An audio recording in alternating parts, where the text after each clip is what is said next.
Check, check. There we are. Good, good. Welcome, welcome. And when is the online? Is it already running or? It's running. Okay. Howdy, everybody. Welcome. I'm Bob Otis, Sacred Garden Community, Decrim Nature, Alma Institute, and really thankful to be here, that we can be here. We'll do a little bit more formal kind of settling in and dropping in. I'm just gonna. Some people say cast a circle or respect the space and time.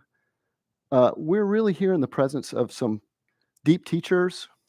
For me, it's like I'm going to visit someone who I've really respected and who I want to learn from. So we have a lot of great teachers here. And I just want to honor you, beautiful plants, and the time we're sharing, and each of us who have come here, each of us bringing our own learning and teaching. And so I'm just going to circle the room. And it only means that. It may be that there are, but I'll also say if there are supportive entities, I might call it Mohalata, supportive ancestors, I'm asking you to come in and be here and hold the space for us. And may those distracting spirits, the Gafla, just find a place in the universe where you can really be welcome and not here tonight. Yeah.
Here we are.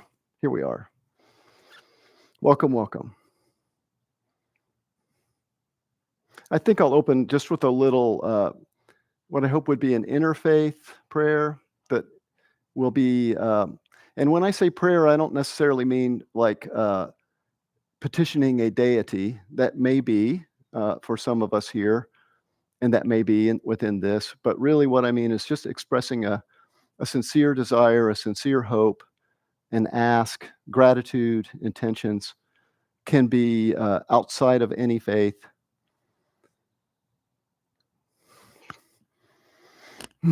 What a miracle this is. What a miracle this is that we can be here, that we can be here.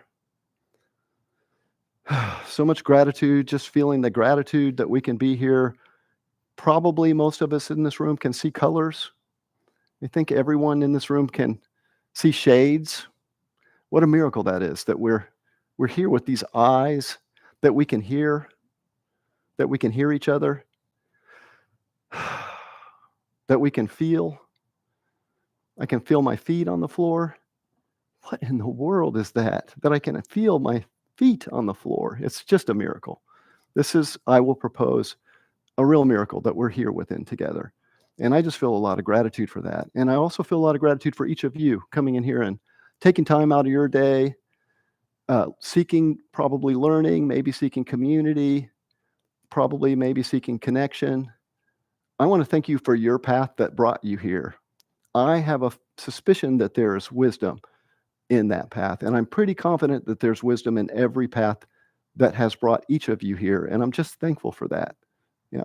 And I'm struggling with this a little bit right now, but even maybe the challenging times that have, and even the challenging times that have been, others have moved through.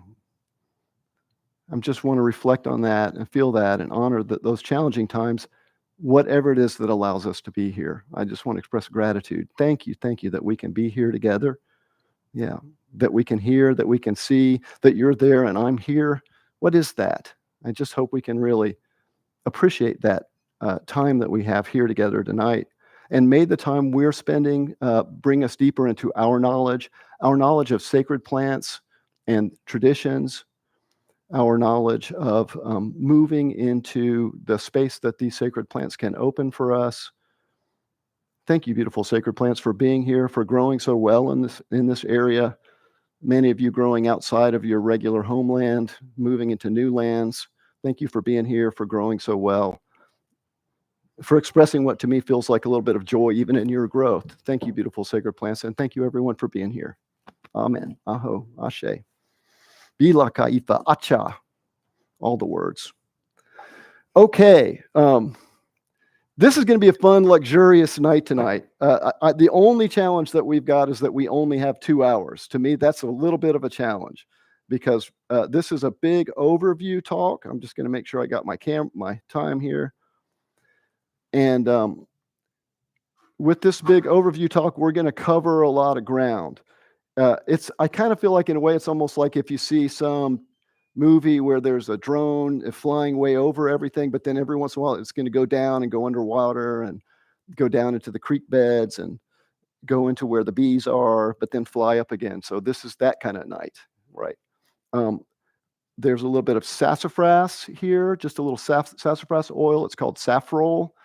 This is from Lhasa Karnak back in the probably late 90s. They no longer offer this on the market, probably because it's fairly easy to make MDA from sassafras oil. It has a beautiful smell. It's really it's what Sasha Shulgin would call a pre-phenethylamine or an essential amphetamine. It's called saffrole. Even as a smell, I feel it has a little bit of a grounding and calming and heart-opening effect. It's not very strong like MDMA or MDA, but it's a lovely smell that can hopefully bring a little bit of grounding and well-being. So I'm going to pass this around if you just want to have a little smell. Don't take it in your mouth. It wouldn't be comfortable. It would burn. But smelling is lovely. Okay, introduction to a world of sacred plants and traditions. And I'll start, even this in an area is a sensitive area, reflecting Maria Sabina Magdalena Garcia. Maria Sabina, just even having her here is sensitive because that area, Sierra Mazateca in northern Mexico, has had some struggles with Western society where I come from. And so I really want to move into this with a sense of respect and care. When I mentioned Maria Sabina's comments, that she was basically saying some people with the little mushrooms will go to where you can find healing, where you can cure, where you can diagnose and cure disease, she said. Others can move to a place where you can find lost things or you can tell the future. But she said, the little saints will bring you where your soul is prepared to go, just like that, right? She herself says, the more I go inside the world of Teonanactl, the little saints, the body of God, the mushrooms, the more I see. You also may see your past, our past and our future, there together as a single thing already achieved, already happening. I myself saw stolen horses and buried cities, the existence of which was unknown, but they will be brought to light. Millions of things I saw and knew. I knew and saw God, an immense clock that ticks, the spheres that go slowly around, and inside those stars, the earth, the entire universe, the day and the night, the cry and the smile, the happiness, the pain. He who knows to the end the secret of Teonanactl can even see the infinite clockwork. That's from Schulte's Plants of the God, but it's really from Maria Sabina, of course. That's from her. Thank you, Maria Sabina, for just opening that space for us in this conversation. And we've had a little expression of gratitude and intentions, even in this talk, and I have not mastered this. May we learn and express care, respect, integrity, trust, gratitude, peace, happiness, and well-being in our relationship to the sacred plants and to their traditions. May it be so, within our capacity.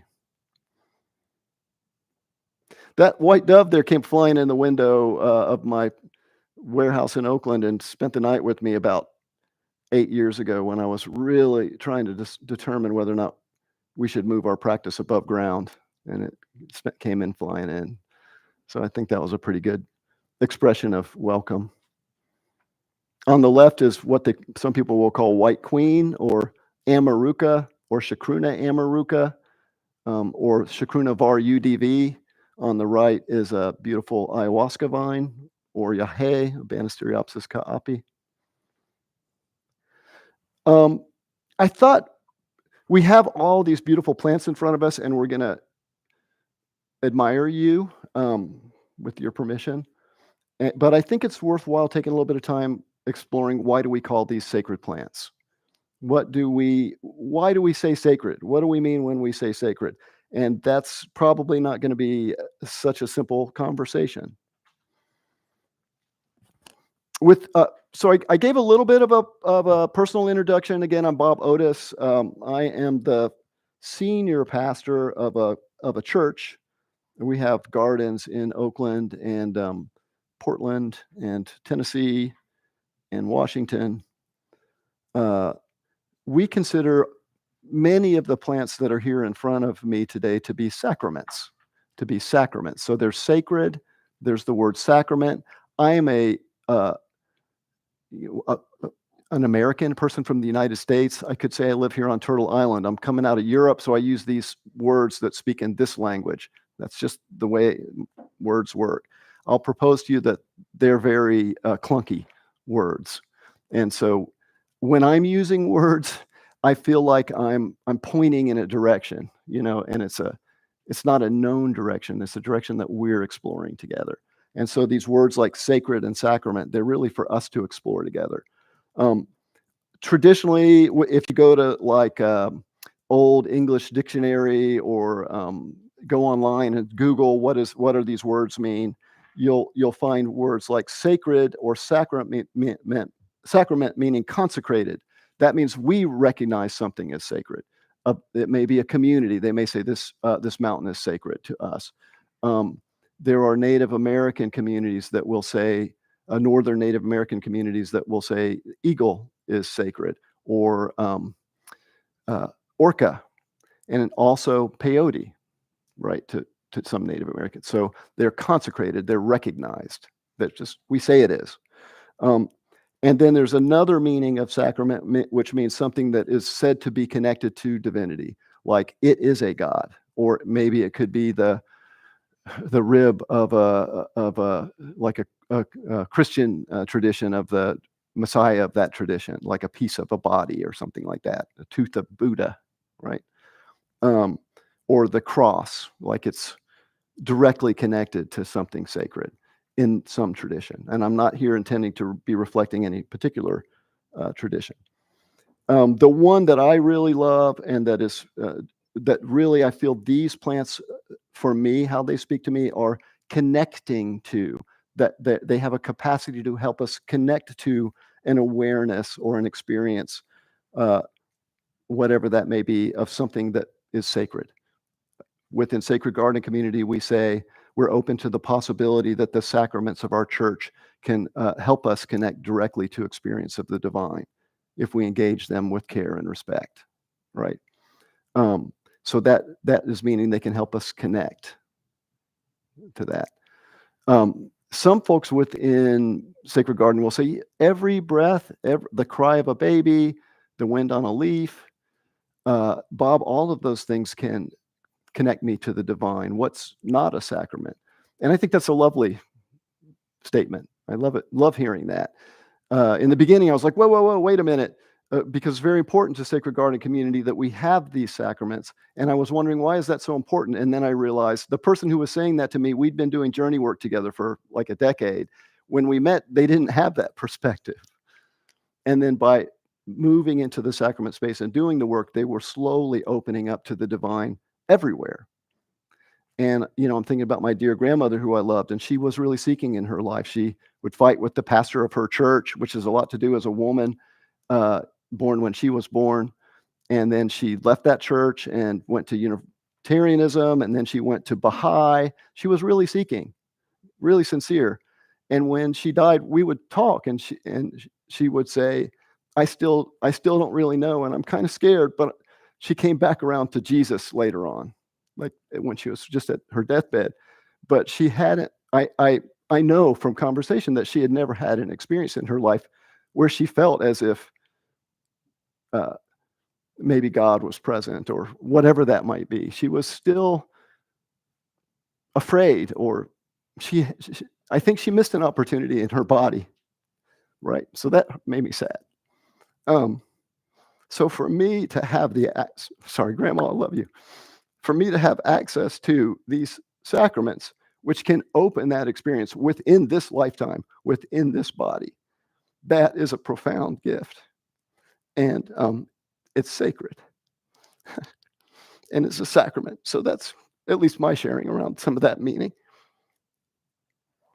There are things that will happen sometimes with these entheogenic experiences. And again, these are just words from me. You will have your own story. I have a feeling we may align in some of these. They're clumsy, clunky words trying to describe things that are much greater. I think probably most of us here right now, we could say that we're in an experience that someone might say is sort of dual. Like, you're out there, I'm over here. I don't really know exactly. Like, I don't know what it's like to be this cactus. I don't know what it's like to be this beautiful Kanna here. I really don't know what it's like to be that ayahuasca vine. So you're there and I'm here. And that's for me in my life, that was felt really in some ways as a wound of separation from being little and feeling lonely. Hey, there's Levy. Y'all say hi to Levy. She's a Sacred Garden Community ordained facilitator. Welcome, Levy. Also, while Levy's coming in, I'll mention there are T-shirts in the back. If you want to see any T-shirts, there are stickers you can grab. And also we're probably going to have to clear out pretty quick, unfortunately, because there's something incoming right after 5. But if folks are interested in some of these plants are seeking to expand into new places, particularly the Salvia divinorum and many of the Wachuma. So if you're interested in that, there's swag back in the back corner, and there are beautiful cactus and other things up here that you might adopt and love. Yep. Logistical question: Are we going to go straight through to 5, or are we going to take a short break at any point? Thanks. This is what I'd like to recommend. If folks want to get up, stretch your feet, go get a drink, any of those things, feel free to do that. Don't. It won't be offensive, at least to me. So that we have so much beautiful ground to cover. I think I'm just going to go right through, if that's okay. Is that all right with everybody? Yeah. And then I'll stop talking, I promise. We do have to be out of this room at 5:15, but we don't have to be out of this space, so we can move into the lobby and then have a more kind of relaxed, expanded discussion. Lovely. And in fact, I might ask some folks to help me carry plants to the back room right after. Anybody who's interested? Yeah. Do you have? Okay, perfect. We got some volunteers already. Yeah. And just to folks who came in, mostly I'm saying this to Levy because you'll get a little laugh. We were just talking about what defines a sacrament. And of course, I started crying, so we're already there. And so we're also kind of thinking about, well, this is just exploring how these work at a really high level, or how we may relate to them. Why do we consider these things to be sacred, or even in some cases for some of us sacraments? There is this thing that may happen where right now we're in this I and thou kind of experience, right? And everything else is thou, and here's me. And that, for me in my life, particularly when I was younger, was really lonely. Like I had a really hard feeling of being separate just from everything, and it was just lonely. And I just remember being like 6, 8 years old and just feeling so lonely. And I would do things like trying to see if I was really alone. So I read something in a book, and so I heard that if I put something out overnight and I said, God, make this really wet and the ground really dry, make this really dry and the ground really wet, just trying to be like, is there anybody out there? Well, they're people, but what's this? People talking about God, and there was none of that ever worked for me. So it's like there are no miracles, but these plants now have moved me into a place where every breath is a miracle, and I don't feel so alone anymore. I feel, particularly in the sort of center of a healing journey, where I'm in a ceremony or meditation with these sacraments. At time, I may feel like I'm a part of everything, and that there's nothing separating me from anything else. And that might be what some people would call a mystical experience, and it can feel at least as if it's deeply true. Like, oh, thisness, this is real, and I'm a part of it. That this feeling is like we're all here, and so.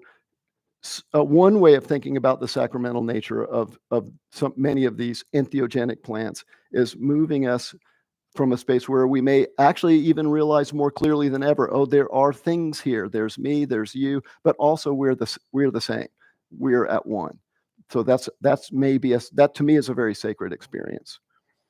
But there are a lot of other ways that people think. So there are, atheists, and they're like, well, maybe everything's really just a coincidence, right? This is like heat on the earth and making things get complicated. And for me, it doesn't matter. That's fine, because this is a miracle, and the sacraments can really help me experience that. Okay, I think we're good enough on this. I'm not going to take. We've got this 2 hours, and we want to spend more time in the plants. There are many plants, fungi, brews, teas, powders, mixtures that are associated with these plants, actually around the world, that have been recognized not only as sacred plants, but even as sacraments. The body of God we were just referencing earlier.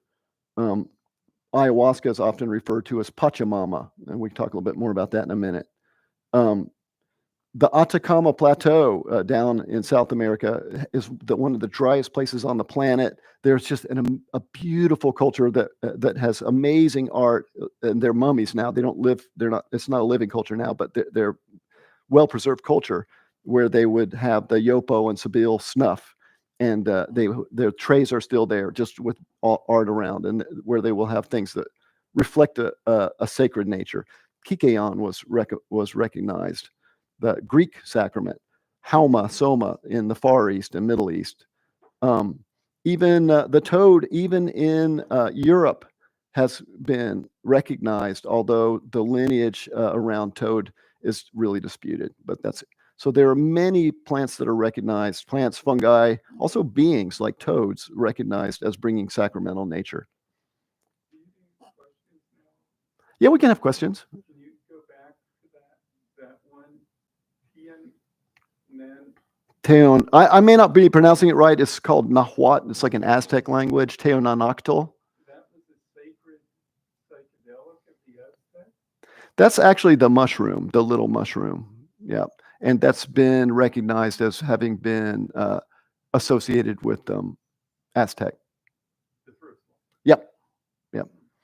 And other South American traditions, including particularly the Mazatecan traditions, which was the tradition that had kept an unbroken link to using the mushrooms. That's where who was the guy, Gordon Wasson, kind of rediscovered along with others. And the second one, ayahuasca, is that you say in various admixtures. You mean ayahuasca isn't just one specific dual, the two vines, it can be different? Yeah, so we'll get into that further. The question was the first question was about Teonanactl and the language and where's that coming from, and then also ayahuasca, is that really just two plants, or may there be other plants? That's a really interesting one. We'll get more into that in a minute. Okay, yeah. We'll dive deeper. And I'll propose something happened not only in Europe, but around much of the world, starting around 2,000 years ago. And then there were different, like, chunky times when some things were happening. In the Middle East and Far East, the emergence of, quote, civilization was happening. Math and science was occurring. And Arabic, Persian countries. In Europe, there was particularly the Renaissance, but there also were earlier things that happened with inquisitions and the movement of the Roman Church through Europe. Something started to happen, I'll say around 2,000 years ago. People can argue there was like 2,000 years ago, then there was like Council of Nicaea and the Malleus Maleficarum, these witch hunting books that started to come out like 1,500 years ago. And then particularly even in the last 100 years or a couple hundred years, there's just been a pushing down of these sacraments. And my sense personally is that it has to do with this move towards separating from nature that humans have been engaging, where we're learning to document and objectify and measure and count. That thing where you're out there and I'm over here gets really strong within Western culture. And there's things that have to do with, in my opinion, safety, control. I want to be warm in the summer. I mean, warm in the winter. I want to be cool in the summer. I want to have a hot shower. Oh my gosh, that's just ridiculous. Hot showers. I want to be able to have light all the time so that I can read these weird books. So this, like, something was happening where we were separating, creating really complicated houses and skyscrapers and airplanes and spaceships. And there's something about we need to be clear-minded and look at things with a sharp edge. I'm just making this up right now. There are some books like Murarescu. What's the name of that book that he just put out by Carl Rook and Brian Murarescu, where they talk a little bit about this? Something happened, and we were pushing these traditions out. There are a few areas in the Far East, some Naqshbandi and Kalandi Sufi sects that seem to have kept sacred plant traditions alive. In the Northern Europe, with the Sami Finnish traditions and the Siberian Tungus traditions. In South America, Central and South America, with different Shipibo and Guahibo and Mazatecan and Hunikuan, and a lot of groups in South America managed to keep unbroken traditions. That's been a really great teaching for many of the West who have been able to have had the privilege of being able to learn from South American traditions. But something happened where we were moving away from the earth-based, plant-based, into some sky god types of separated, organized religion. And I feel like we're moving back now. But even in Europe, there are a lot of indications and real scholarship you can find. I didn't bring that book, but in books by people like Gordon, by people like Richard Evan Schultes, Marlene Dobkin de Rios, Carl Rook, where they'll talk about traditions that may have been lost, but we can still see. So even in Europe, there were clearly sacred plant traditions, and even Shakespeare, interestingly enough, who seemed to have hung out with witches. That's my sense of it. He wrote in one of his plays, someone was having a hard time, and his friend was trying to counsel him. He's like, "You can take a retreat. You're having a hard time. You can take a retreat, and you can get a little bit of grounding." And he said, "Sweet are the uses of adversity." This is a little quote from Shakespeare. "Sweet are the uses of adversity, which, like the toad, though ugly and venomous, wears yet a precious jewel in his head. And in this life, exempt from public haunt, finds tongues in trees, books in running brooks, sermons in stones, and good in everything." And to me, that sounds like maybe they were aware of what Bufotenin could do there in Europe. There are bufo toads in Europe that will have 5-HO-DMT.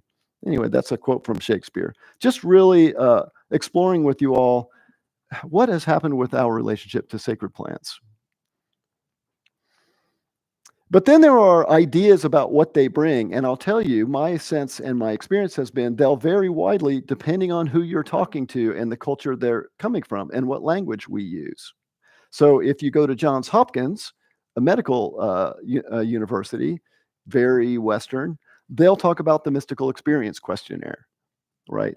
And so with Johns Hopkins, they'll be looking into these experiences that will often emerge for many of us when we're engaging in experience with these plant sacraments, like an experience of unity. Remember, I was just talking about that. an experience of transcendence of space and time. The first big experience that I had when I was 17 with LSD up in the Smoky Mountains in Tennessee, where I grew up, was an experience of infinite space and time. My friend Rob Heffernan, he's like, well, Bob, maybe it was just really, really big. And maybe it was just really, really big. I don't know. But the experience was feeling as if it were not only transcendent, but also immanent. It's like, oh, all of space and time was present and consciousness was in it. And there was a lot of also other like wisdom associated with that that I don't want to try to get into words right now. And that's kind of meaning a noetic quality of being very true and really meaningful. And then also for me, bringing in a positive mood, like experiences I've had. It's kind of like there's all the suffering, there's all the things that are happening that are wrong. They're the mistakes I've made and the harm that I've caused. They're the things that have happened to me, and those things are all known. Those things are all understood. That's all a part of us being here. And then my experience is like as if it can be forgiven. And just, it's like everything can be okay kind of feeling. I can't explain it better than that. States of insight into depths of truth that may be unplumbed by the discursive intellect. Illuminations, revelations, full of significance and importance. All inarticulate though they remain, as a rule, they carry with them a curious sense of authority. And I was so lucky that when I had this big mystical experience when I was in my late teens to go to my dad, and he was like, yeah. He didn't say, don't get inflated, son. But he might have. He might just well have. You know what I mean? He's like, yeah, no, it's not like you're a big prophet or anything. This happens with humans when we engage this way. I was really lucky that he was like, this is just something that happens to humans. And this is something that happens with humans. And this is where these sacraments can bring us. This is one way of looking. Others will have other ways of framing their experience of the divine. And this isn't for me to say. Someone may say, I'm experiencing the divine feminine ground of all being, someone may say. So I've definitely been with people who have experienced Pachamama came and taught me. Like I was held within the arms of Earth, and that she was a goddess, and she like those. That's a different story, not my. So I would propose there are folks who have experiences with entities and spirits who teach them. There are folks who have experiences with the unconscious mind emerging and being able to let go of trauma and those things that block us from divine experience. There are folks who may have sort of a Buddhist experience of sankharas rising and passing away. And so I'm just making this up right now, but my sense is that the experience of the divine, there may be some things that are universal to that experience. There may be. However, I believe that it's as diverse as we are. So for each one of us here, I believe that it's our experience of whatever is sacred, and these beautiful entities here, these sacred plants can bring us. It's going to be yours, and it's not for me to tell you. Yeah. And I really would love to hear about your experience. Maybe we'll get a chance tonight. I think we're going to be talking about plants and all this. Okay, so this is to say, I will propose that we're all created by everything that we experience. Today here in the United States, we're exposed to a lot of diverse information. Many different cultures we get exposed to. We have the internet, we have books, we have radio, we have all of these things. We have Alembic that brings together all kinds of different cultures and traditions.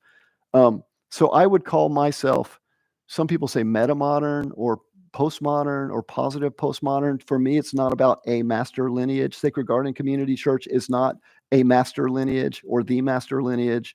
I'll propose Western modernity, Christianity, science. Maybe a couple hundred years ago, some people, we thought that there was going to be a way that was going to dominate the planet because it was right. Master lineage of modernity. But in postmodernity, we become a lot more open to recognizing there may be many ways of experiencing truth, and we can actually even learn from each other. May it be so. Okay.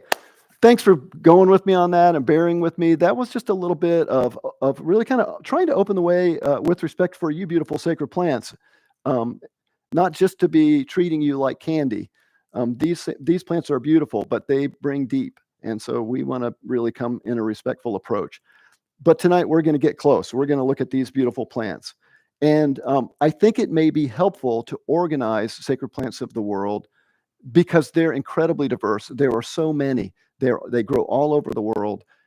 So for me, at least in my life, it's helped me to start to try to understand like families and themes.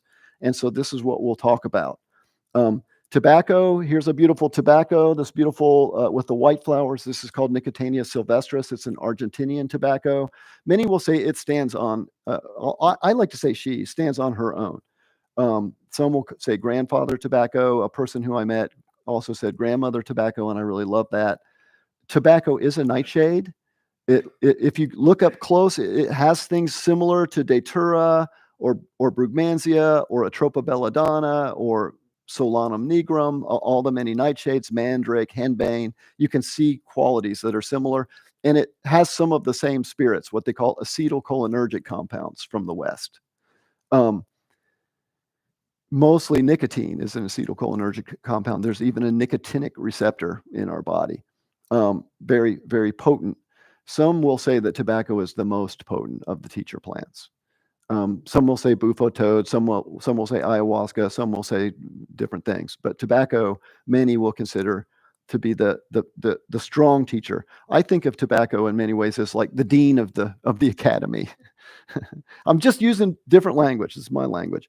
It's like the one that kind of has been around. It does carry a lot of great power. Like with that tobacco, if you just took that one leaf and chewed that one leaf, you would be out.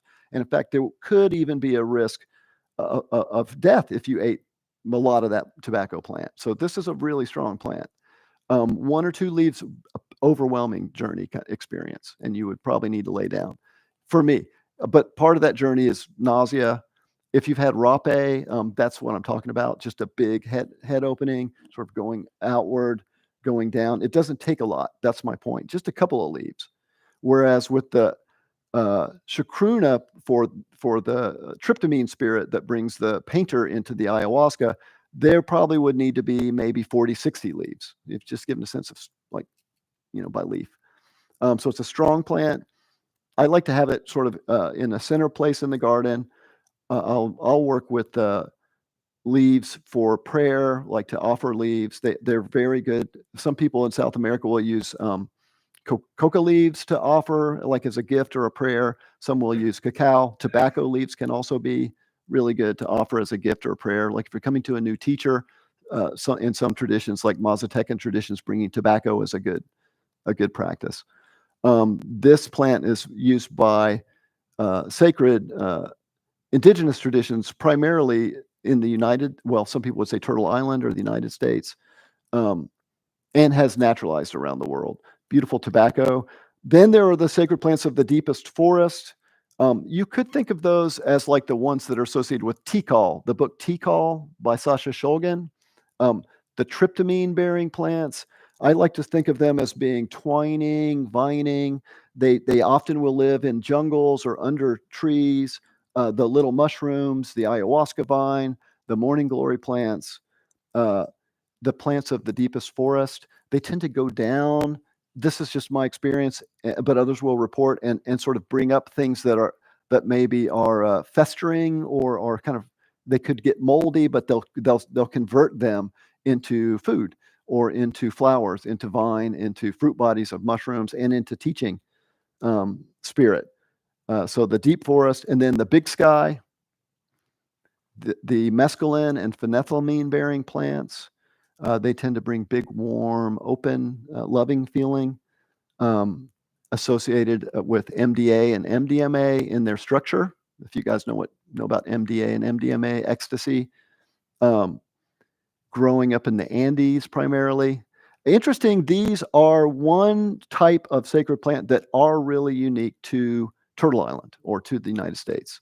There are not other phenethylamine-bearing plants cactus indigenously growing anywhere else. But now they're everywhere. Humans are very active monkeys, and so we really have recognized something that we love in these cactus. There's a beautiful crestata here, where they're containing that spirit of teaching, of opening, of heart opening, the mescaline spirit, we might say in the West.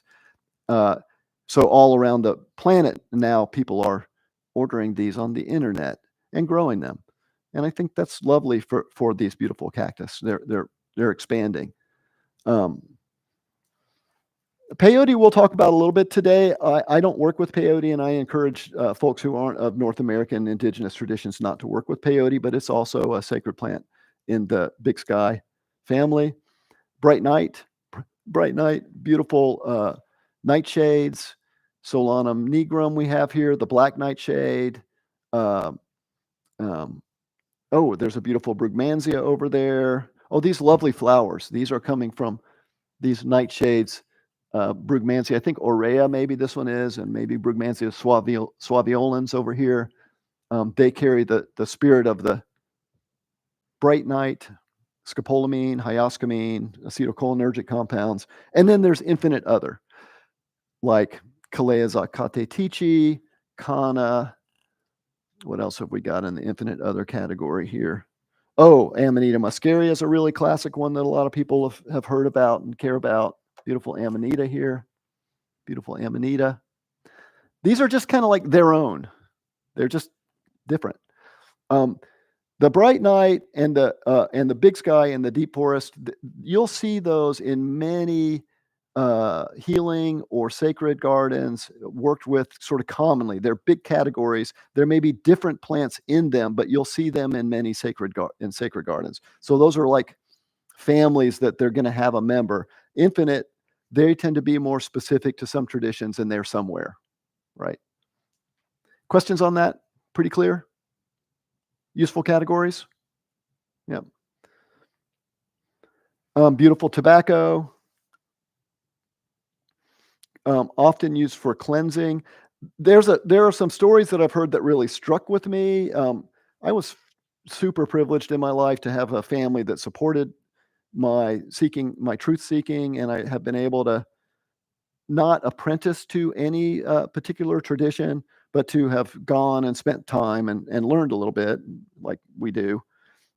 So I have some stories. A nice story around tobacco. This woman who was in a remote area, and she had a little tobacco plant. It was about maybe 6 feet tall. She was probably 5 feet or shorter, but the flower stalk shot up like 35 feet. So it was like a 30, 40 foot tobacco plant, just really tall.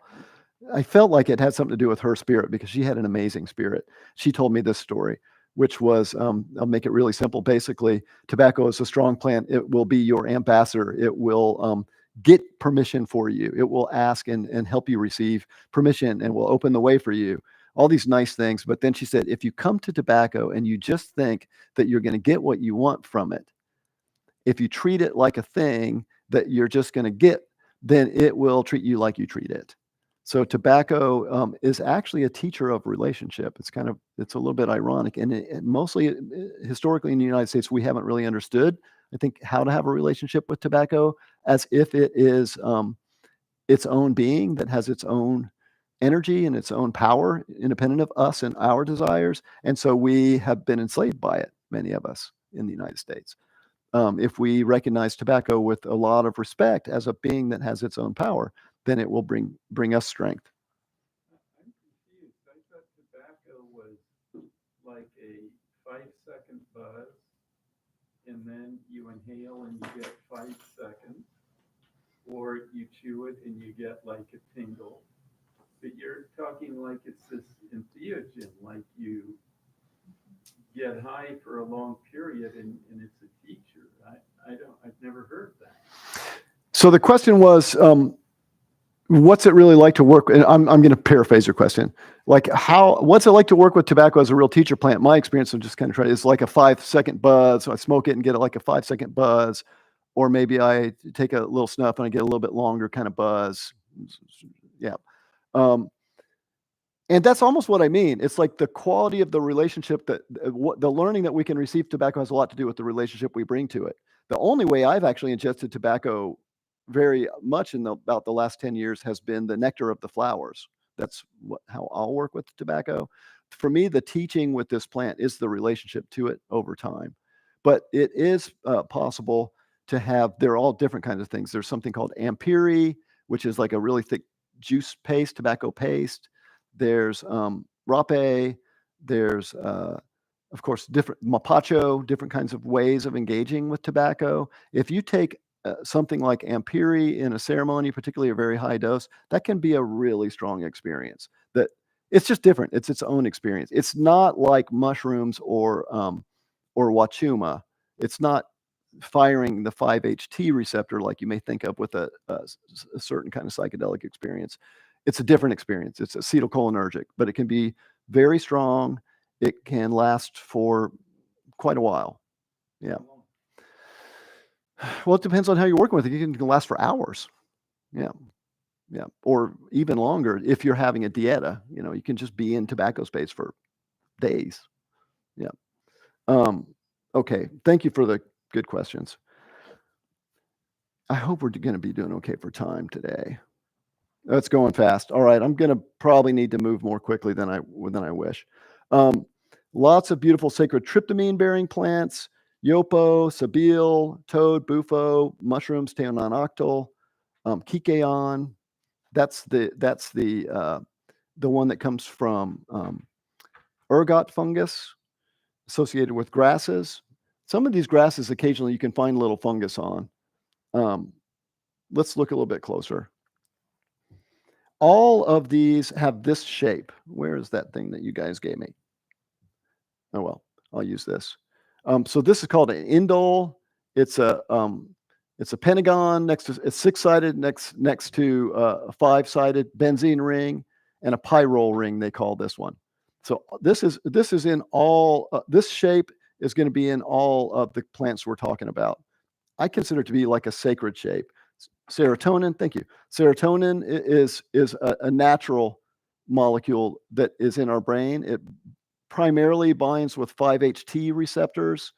They call that 5-HT receptors because this is 1, 2, 3, 4, 5. This is called 5-HT, 5-hydroxy tryptamine, 5-hydroxytryptamine. And so serotonin binds to the serotonin receptor. But all of these others will be binding in those same areas with different strengths and different binding coefficients.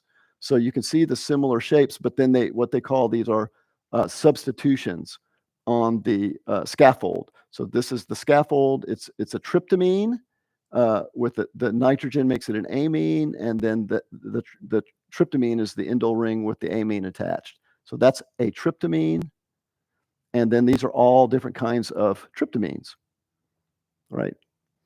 Including harmine and harmaline that come from ayahuasca, psilocybin, psilocin, like that. So this is what sort of on the Western science molecular level is common to these plants that you'll find in many shamanic gardens, the tryptamine-bearing plants of the deep forest. The mushrooms are one of the classics. There are the classic psilocybe cubensis everyone knows about. There's also all kinds of others.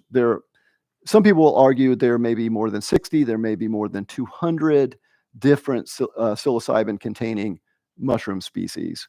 There certainly are more than 50 or 60, and they're including cyanescens, semilanceata, and then other interesting mushrooms like Gymnopolis spectabilis occasionally may be found to have psilocybin. Here in Oakland, you can find cyanescens, alenii, and a couple of others. And if you look around in office parks where there are wood chips and sprinklers and bushes, that's a good place to look. They're little brown mushrooms. Take a picture and send it to bob@sacredgarden.life, and I'll help you identify. There are some lookalikes that aren't likely to kill you, but some called gallerina. If you ate a lot of them, they could kill you, like 20 or more. So it's not likely, but you don't want to be eating something like Galerina autumnalis if you don't know what it is. So they'll look kind of similar to the cyanescens. So don't just pick something and just start eating it unless you really know what it is. But they grow all around the Bay Area. Beautiful psilocybin mushrooms. Yep. Once you start to see them, then they're kind of everywhere. You'll see them, including under the hose at my house. They just sitting there growing. Wow. Yep. The beautiful deep forest plants, the ayahuasca vine. Here, let's see. We've got. I wish we had a little bit more time. We'd take more time just really loving the plants as plants, but I think we're going to do the teaching part. Here's a beautiful Yahe Banisteriopsis ayahuasca vine. Thank you, beautiful ayahuasca vine. Most people will use the vine part for the journey. This may be about this much or 1.5, depending on potency. It could take 2 of these. Would be enough. This is about like 2 ounces of weight. And this has monoamine in it, which is harmaline and harmine. And those are really interesting because they're also monoamine oxidase inhibitors. And a lot of people probably know that here. Do people know about how ayahuasca works with the monoamine oxidase inhibitor? Does anyone not know how it works? Okay, we'll talk a little bit. So when you have this might be called the opener of the way. And this is the ayahuasca vine. Some people would call it la fuerza, the force, the power. This one helps you hear other things, which is a wonderful gift. So if you get a good amount of this and you go into the forest and you kind of start chewing leaves, you'll be like, oh wow, you got some energy there. It really helps you kind of learn what's there because it asks the doorman or woman, the gatekeeper, to take the night off. Kind of is a way to think about it.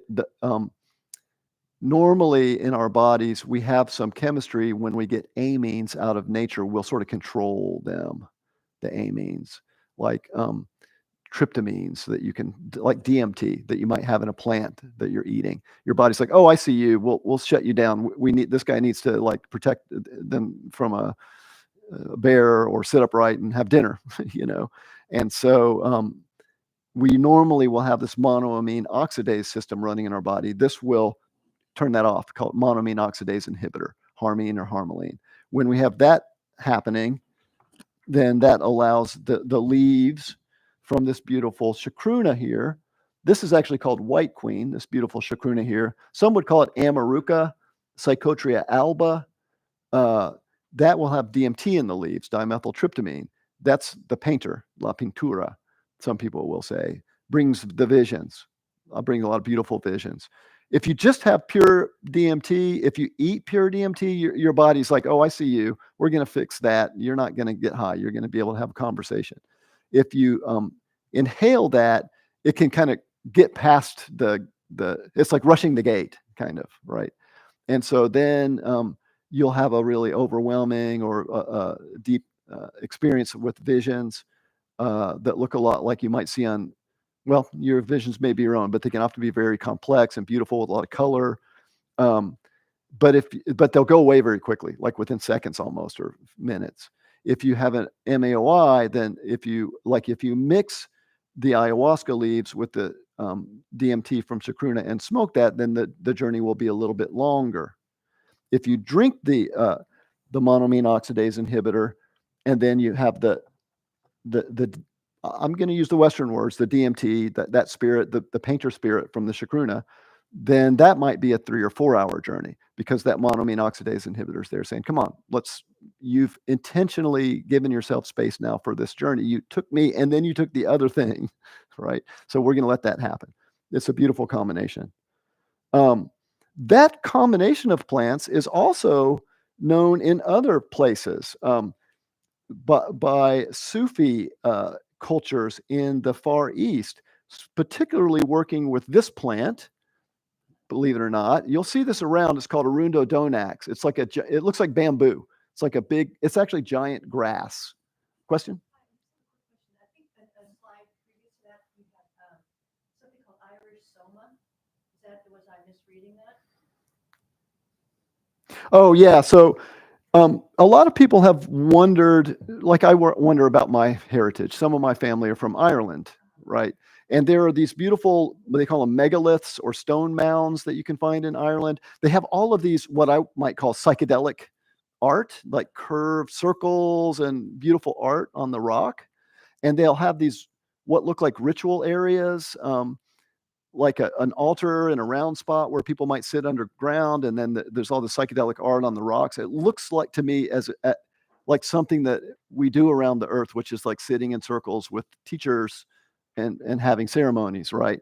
But the Ireland lost track of whether or not it had an entheogen that it worked with. It's believed by folks like me and many that there are.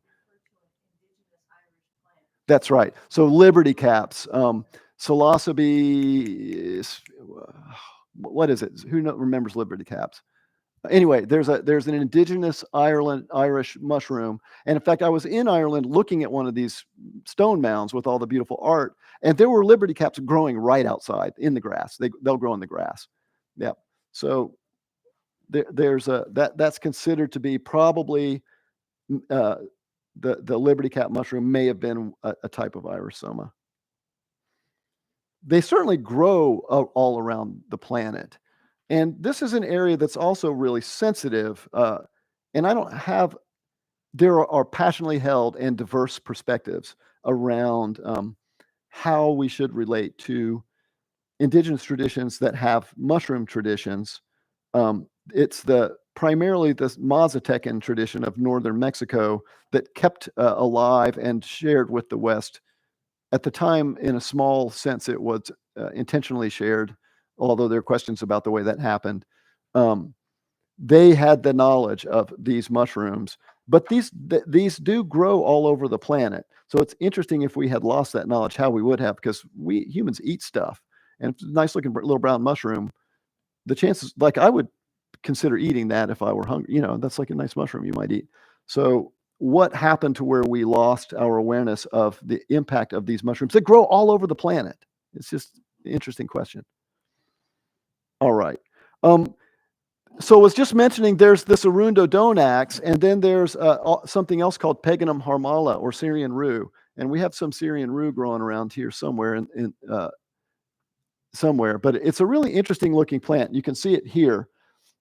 Some would say it's like a plant that doesn't have leaves. It's like the body of the plant is a leaf, kind of. It doesn't have leaves off of stems like petioles. It's just like a green leaf plant. There are all kinds of stories in the Eastern traditions, like the Vedic traditions, about these one-stalk plants with no leaves that could mean mushrooms, but also are considered to mean Syrian rue. This has a similar spirit as the ayahuasca vine that can have harmaline, tetrahydroharmine, and things like that. Can be very useful to mix, for example, with Arundo donax, which will have DMT in the roots. So by taking, this is the root of Arundo donax right here, about 6 inches of this in a potent form. It's like hemp. Some's really weak, some's really strong. But if you have a nice type, you can just take a chunk of this root and then mix it with the Syrian rue here, and that would be called home, which is a brew that a couple of different Sufi sects claim to have an unbroken use tradition. And there are about 4 authors, including Flattery and Matthew Clark, who wrote the Tawny one, and others, who will talk about the Mideastern. I think it's really not respectful to call it Mideastern ayahuasca because it's its own plant.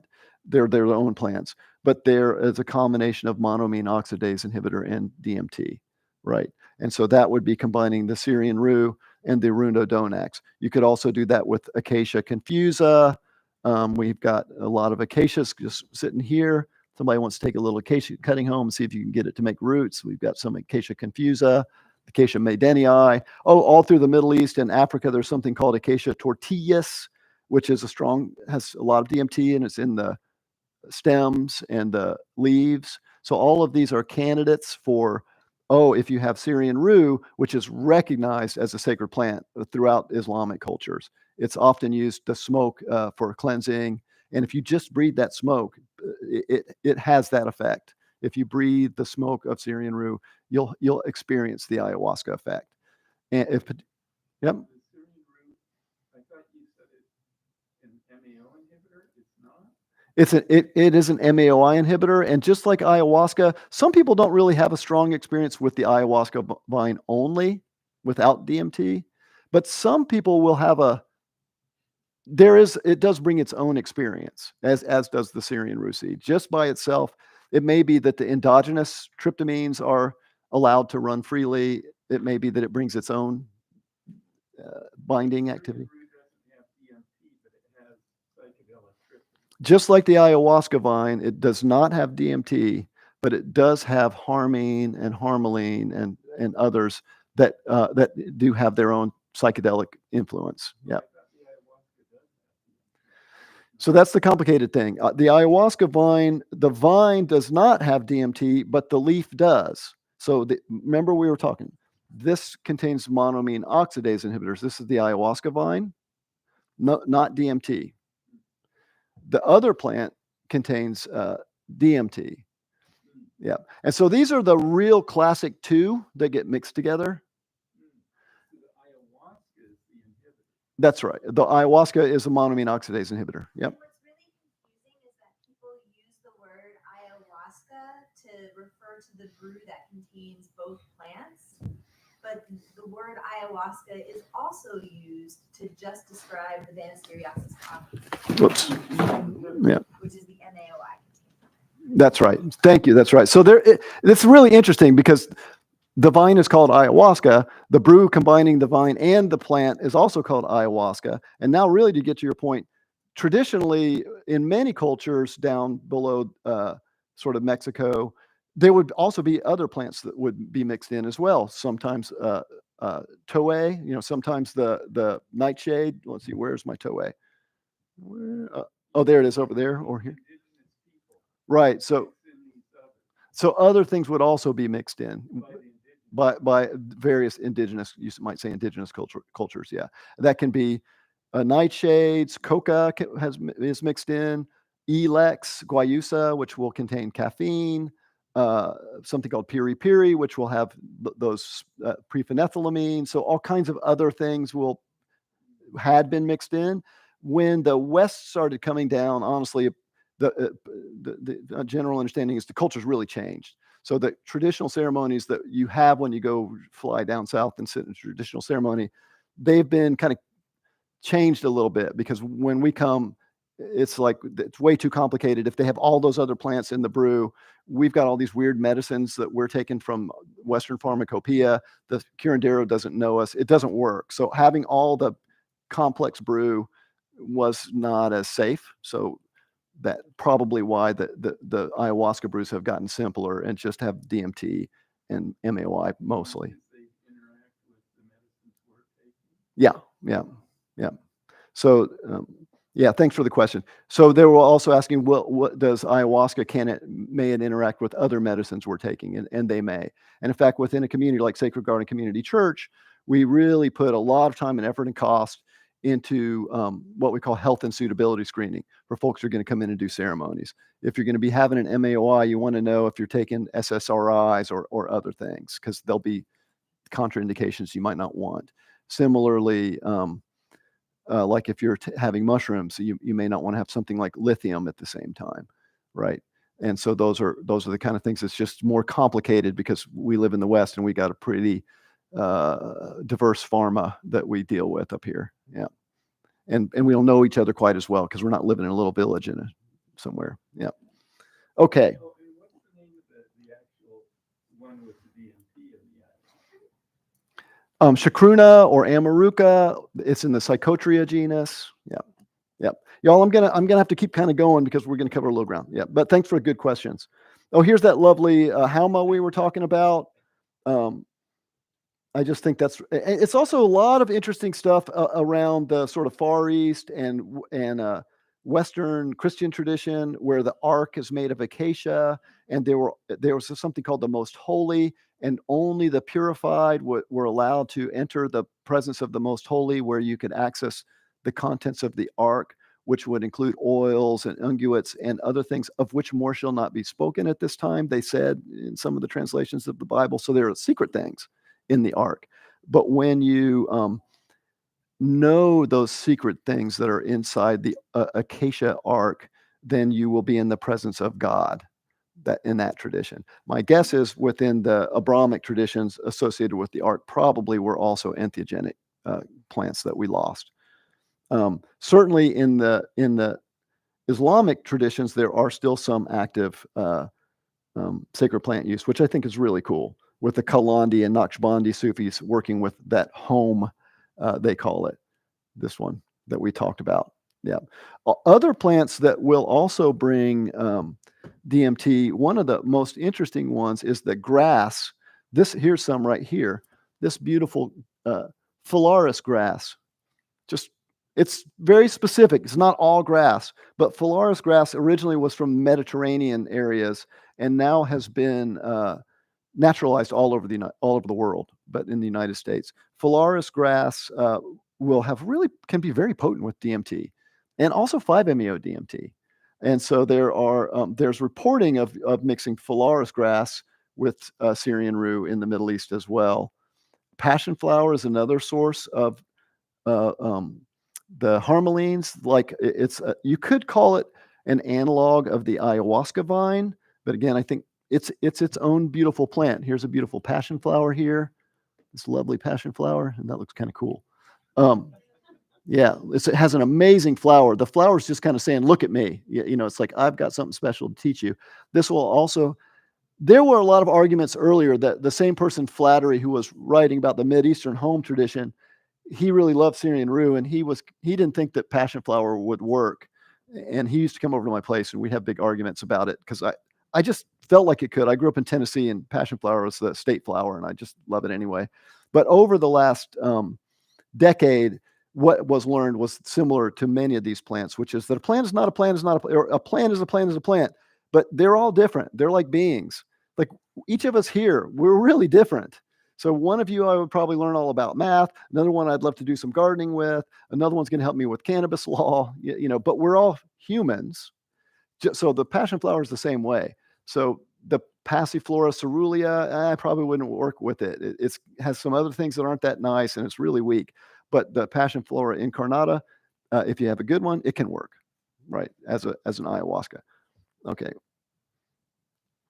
Also, morning glory, that contains lysergamide. That's really interesting. It's actually, we're kind of going to move into the big sky, because this is containing both an indole tryptamine, but also a phenethylamine. So LSA, lysergamide, and LSD, lysergamide diethylamine, lysergic acid diethylamine. They're interesting little compounds. They have both the tryptamine indole shape of the deep forest, but they also have the phenethylamine shape of the big sky, which I think is really cool. So this is the LSD molecule, and it's kind of complicated. But it's got, let's see, right here, this part here is a phenethylamine. There's that 6-member ring, and it goes up to the nitrogen here. Now here it is. This is a phenethylamine, and this is an indole. And so they say it conserves both of those structures. And so it's probably kind of firing a little bit of the big sky and the bright night. You see what I mean? Or the deep forest. So it's kind of giving you that deep. We're going to go deep and bring stuff up. At the same time, we're going to go big and out, right?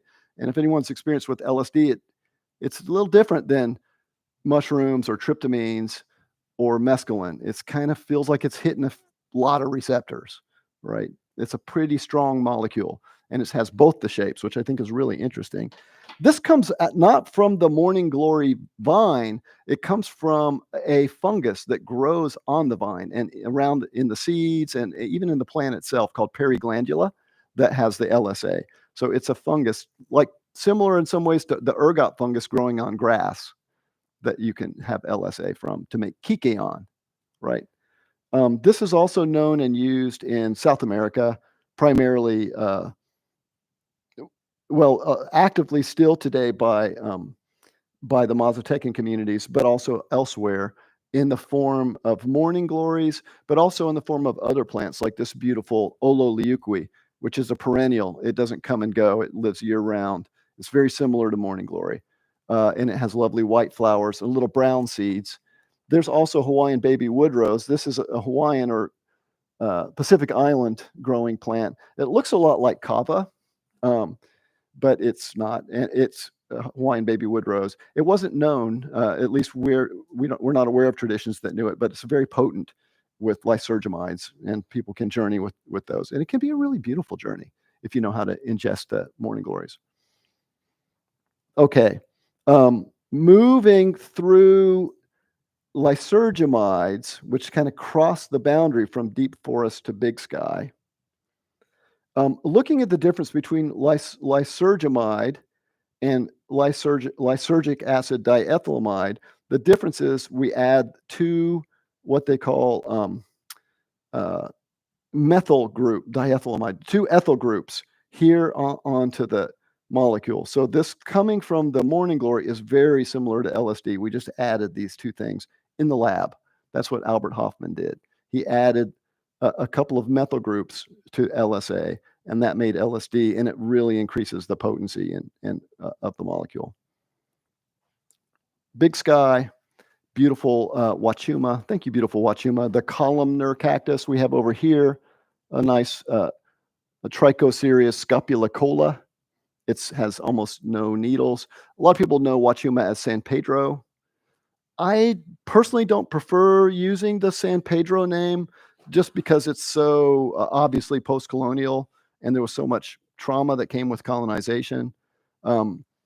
However, interestingly enough, a lot of the traditions in South America, they're kind of like, we have our traditions, and now it includes San Pedro and Christian deities and thoughts. And it's not for me to push that down either.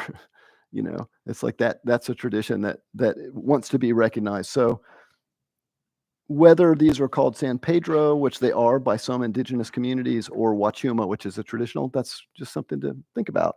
But I love the word Wachuma, which is a more common name used by the Chavan peoples in the Andes, because it has such a cool meaning, which is to break open the head or to open the head.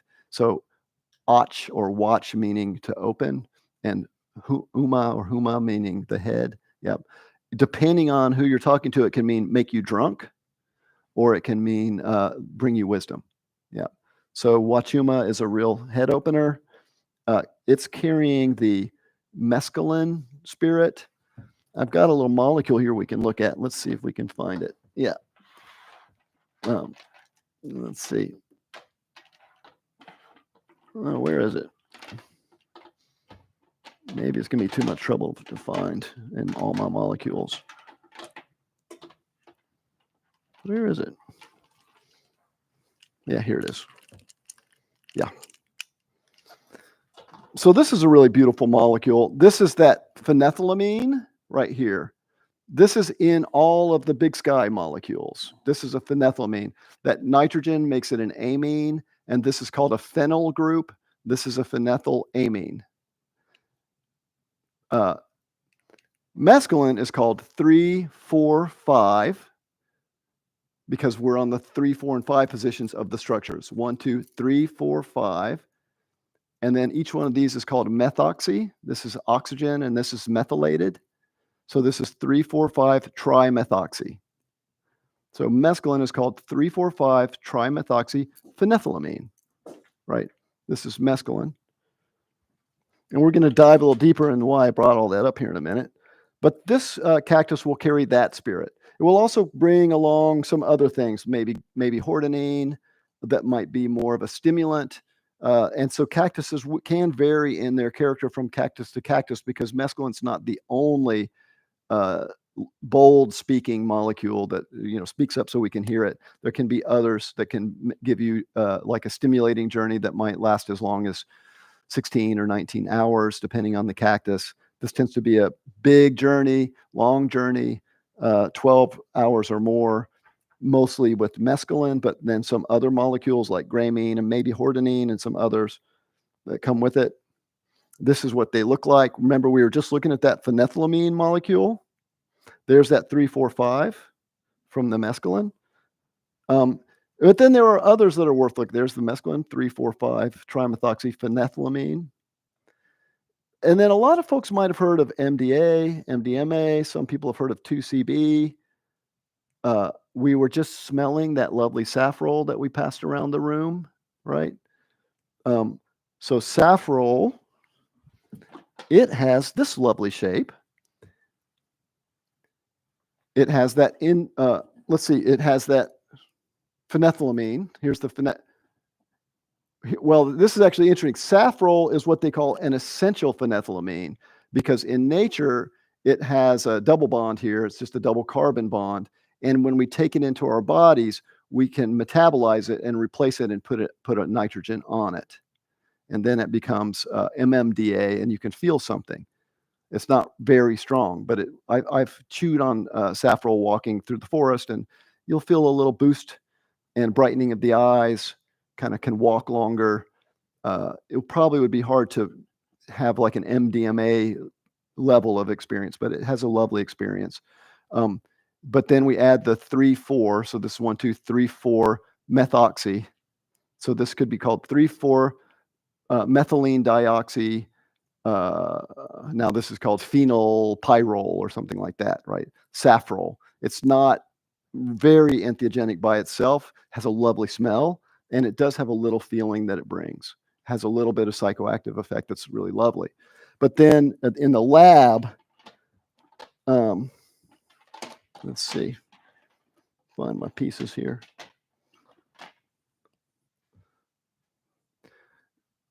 They'll add a little bit to it.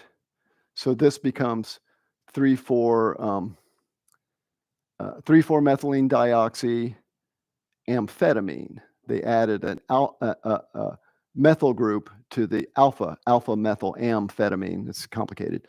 But basically, the only difference here is instead of that little double bond, there's a nitrogen and a carbon. That makes MDA. So saffrole is what a lot of chemists will use to make MDA and MDMA. It by itself has that lovely smell, and it can be aminated in our body to make MMDA and other things that will give us an effect. Just kind of learning about how all this stuff works. So similarly, they'll make other little changes. 2CB gets pretty complicated.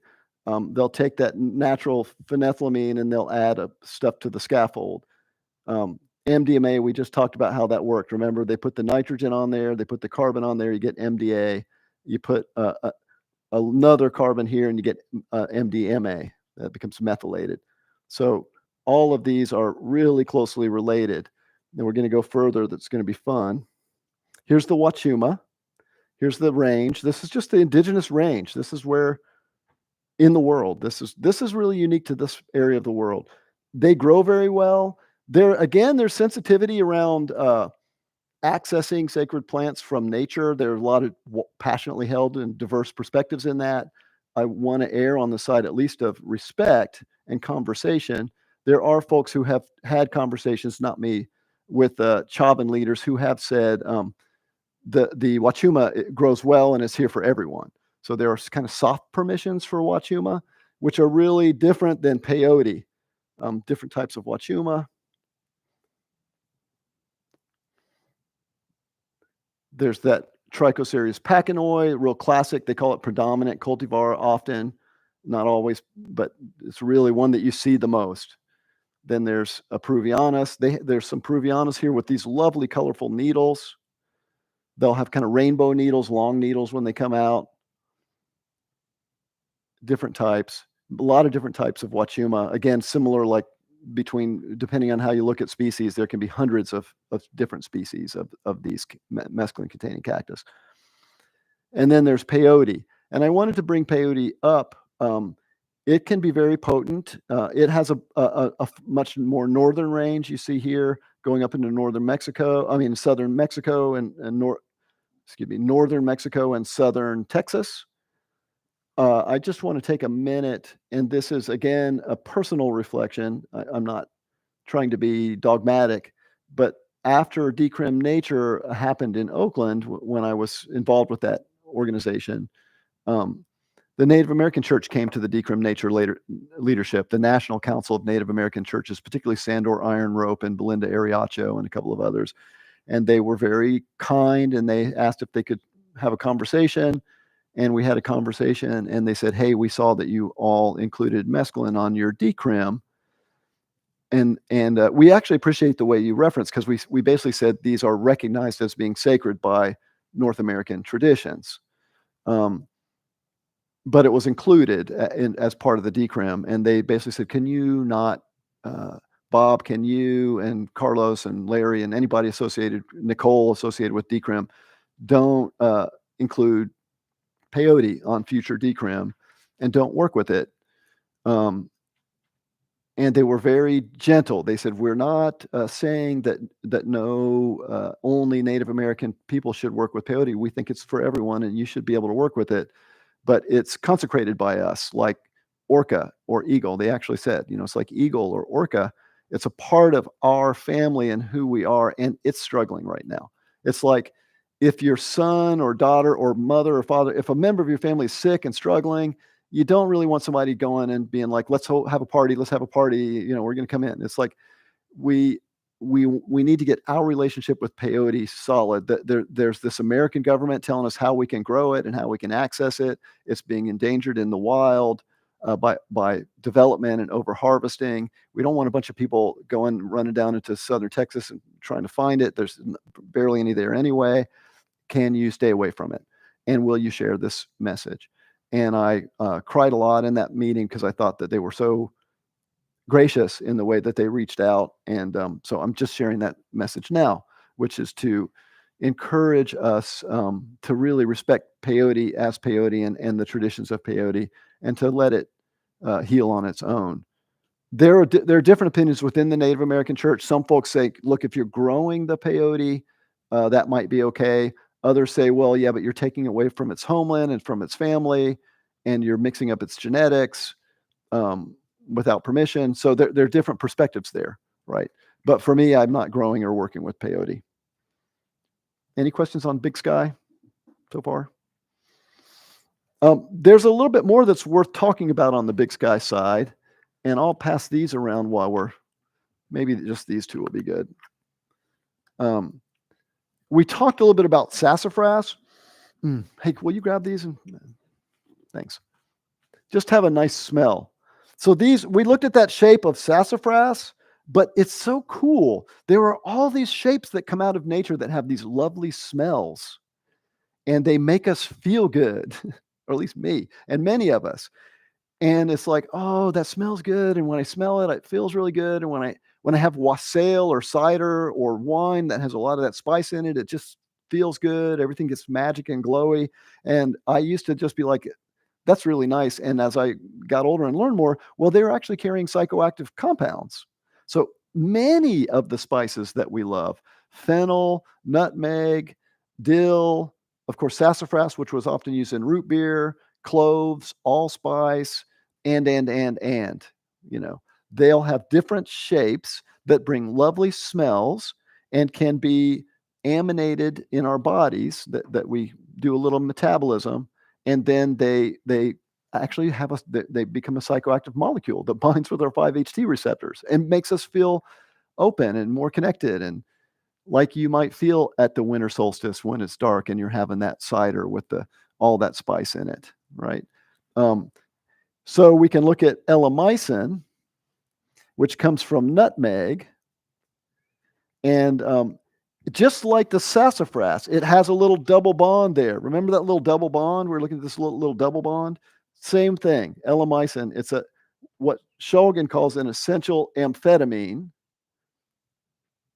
Well, it's actually the precursor, but so this L-amycin, we take it in our body, and we might actually do a little bit of metabolism and get a little nitrogen on there, or we can go to the lab, absolutely, and create TMA by adding this nitrogen and a methyl group here. So you have three. It's just, see how similar these two are? So L-amycin comes out of nutmeg. This is a very strong psychedelic drug, 6 to 8 hours duration. This was on the Shogun Pikal. If you look in that book, Pikal, you'll find out more about. Allowed me to understand my psychic structure more clearly. Okay, so that's like what an entheogen can do. Truth about ourselves. So this is how all of these spices are like very close to really potent amphetamines in the lab.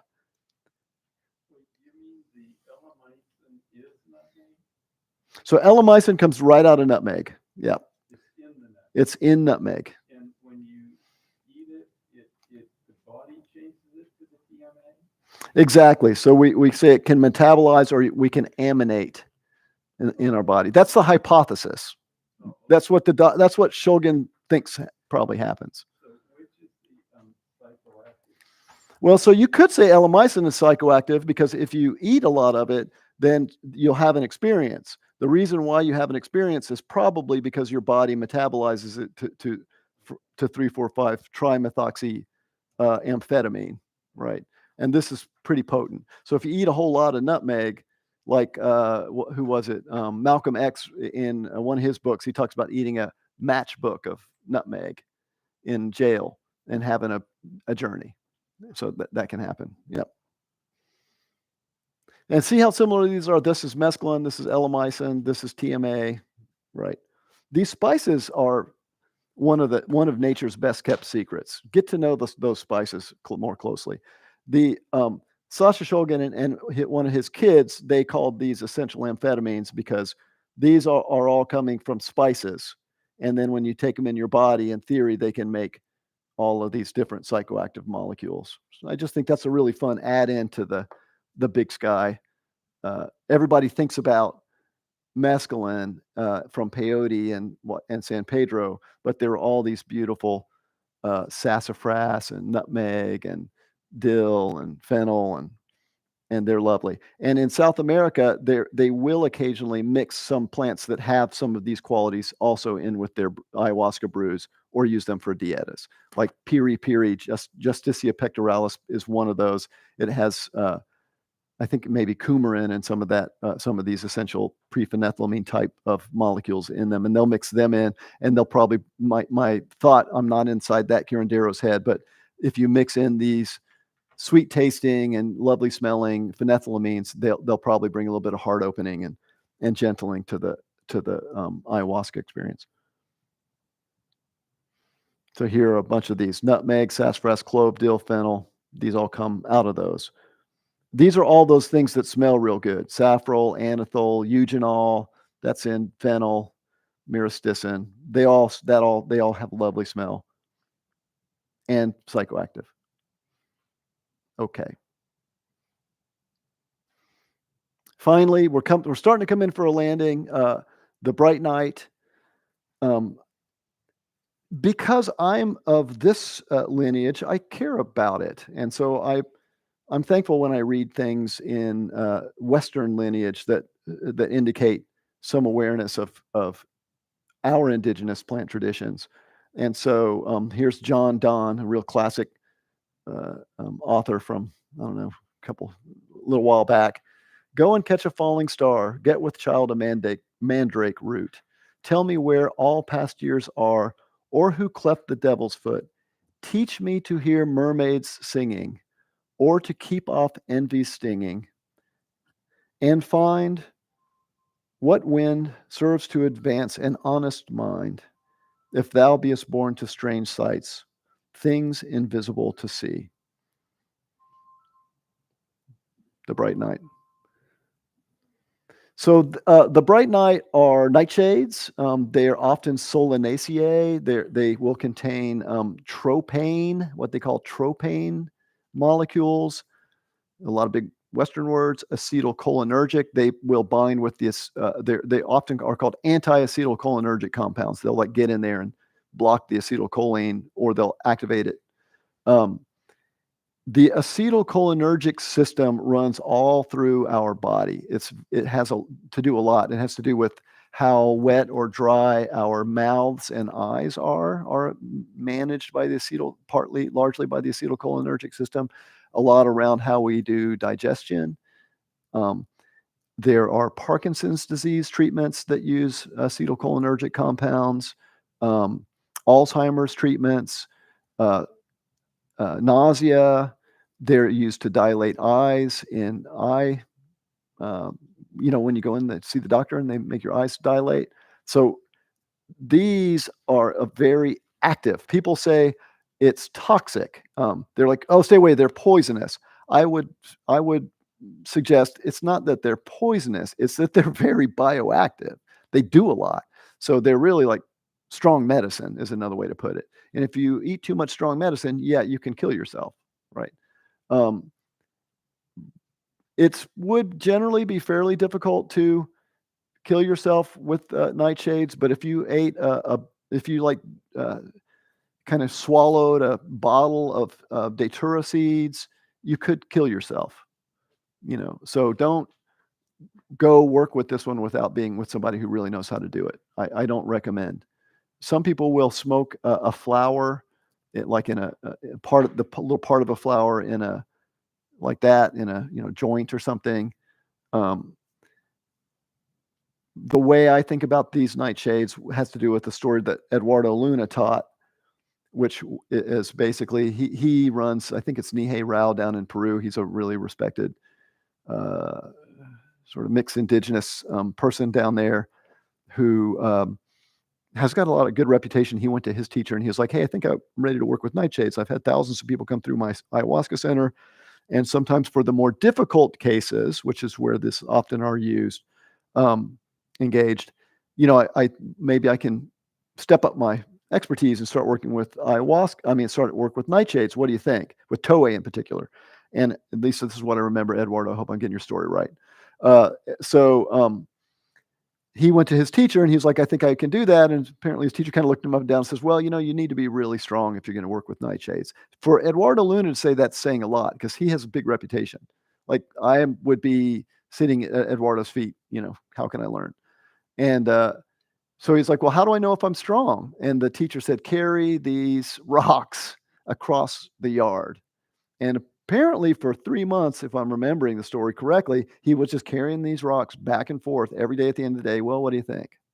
And so finally, after about 3 months, he went and he was just like he would do. He says like, well, what do you think? And the teacher kind of looked him up and down and he goes, I just don't think you're going to be ready.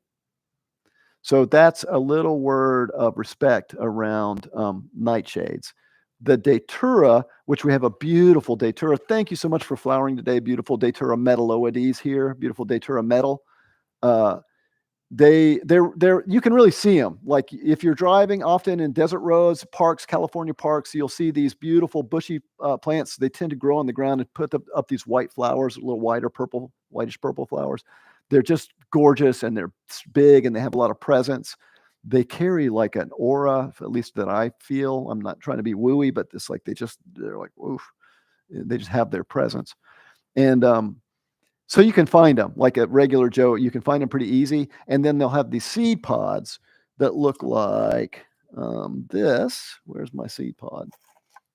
Oh, I had everything so well organized. I think I brought it up here because I knew I wanted to show it to y'all. I'm not finding it. Well, they have these seed pods that look like thorn apples. So they're real easy to see. Oh, doggone it. Oh, well. 1, 2, 3. I've got all my boxes, but I'm not seeing my little seed pod. Oh, here it is. Yay. Here it is. So here's this little thorn apple seed pod, right? You'll recognize these. There's another plant that has little seeds that contain ricin that look just like this.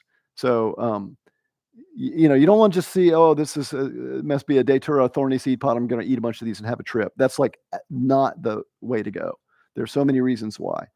So it's really tempting for a teenager in East Tennessee to see a pod like this and be like, oh, I don't know how to get all this stuff. I'm going to take the seed pod and eat some of these seeds, right? Like I did. And and I was really sorry that I did. I put the seeds in a pipe and I smoked the seeds, and really quickly I got super hot, dry throat and dry mouth, and my eyes got really dry. And it felt like there was like a horse inside of me that was trying to get out, and it was really hard, and it was very intense. And that kind of went on for like a couple of months, that feeling. And for a little while, I thought I was going crazy-ish. I was like, oh no, I'm just like, got this like thing going all the time. And then it kind of started to fade, and I could still feel that feeling. So after that, I was like, oh, that was probably not wise. And so I really appreciate Eduardo's story. There are some people who I really respect who are coming from a Western tradition who will have smokes from Toei, and they seem okay. Toei, this is a nice Toei plant right over here. These are beautiful Toei flowers. They're often mixed into more traditional ayahuasca admixtures, and they may be used, particularly in the Sibundoy Valley of Colombia, where they're really advanced work with nightshades. They're often used for difficult cases. My sense of how that works. Oh, another little story I like to tell. There was a teacher, I was asking about nightshades, and they were like, "Oh, nightshades." I was like, "Oh, these really bring strong visions, don't they?" And the teacher was like, "No." And I was like, "What?" And they're like, "No, they don't bring visions." And that was really confusing me. And so I kept trying to understand how to ask the question. And he was like, "Oh no, they don't bring visions. They bring real." Yeah. So he was like, with ayahuasca, there are visions, and the visions are true. Like you can learn from the visions, but they're visions. Whereas with the nightshades, there's real things happening. And so that's my language, but they were using, that they were just basically, no, it doesn't bring visions, it brings real. And so my sense is that a strong or a wise or an informed curandera or curandero, they may, these are for difficult cases. You may have a poisoning or a possession or something like that. My sense is probably using Western language. It's like, I'm having this journey. It seems really real. There's someone coming in and they're like, oh, there's that thing that's causing the problem. And then however it may be, wrestling or saying, would you leave? Uh, they'll actually remove that spirit. And then the next day you're like, oh, wow. I think it could be really probably powerful and useful in Western pharmacopoeia, but I don't think we're anywhere near the knowledge in my culture to be able to do that work. The nightshades. This here's a beautiful black nightshade, Solanum nigrum. This picture, here's a Solanum nigrum growing here. They make these beautiful little white flowers. At night, they look like stars. It's just, if you see one of these, they grow all around the Bay Area. You'll see them in ditches and stuff. These little black nightshades, they make these green and black berries. If you see them, that's what it is. If you see these black berries and the green berries and the little white flowers, it's going to be a black nightshade probably. And they at night they like fluoresce. It's beautiful. It's like a starry night. Those little blackberries become ripe and they're lovely to eat. Just a couple. You can look more online. The green berries, I think, killed one of my chickens. Yeah, that was eating a lot of these green berries. That chicken was always kind of not the smartest chicken, and it was really eating a lot of those. So Dioscorides, who is this old Greek botanist, he says the black nightshades bring not unpleasant visions. And also the Solanum nigrum is found in various mixtures of medicines and potions throughout Europe, in different areas in Europe. There are different publications you can find about that. If you read that Murarescu book that I've forgotten the title of, they talk about it. This is a really classic one. Not unpleasant visions. It's kind of a nice thing to say about a nightshade, I think, probably. They call it black nightshade. Yeah. The flowers, they're like little stars at night. They kind of fluoresce. Yeah.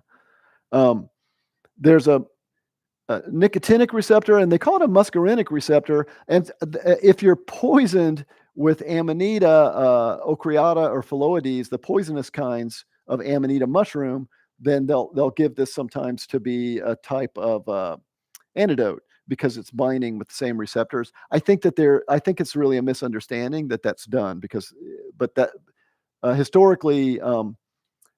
Some of these compounds would be given when you had what they would call mushroom poisoning with amanitas, because there's a acetylcholinergic muscarinic receptor.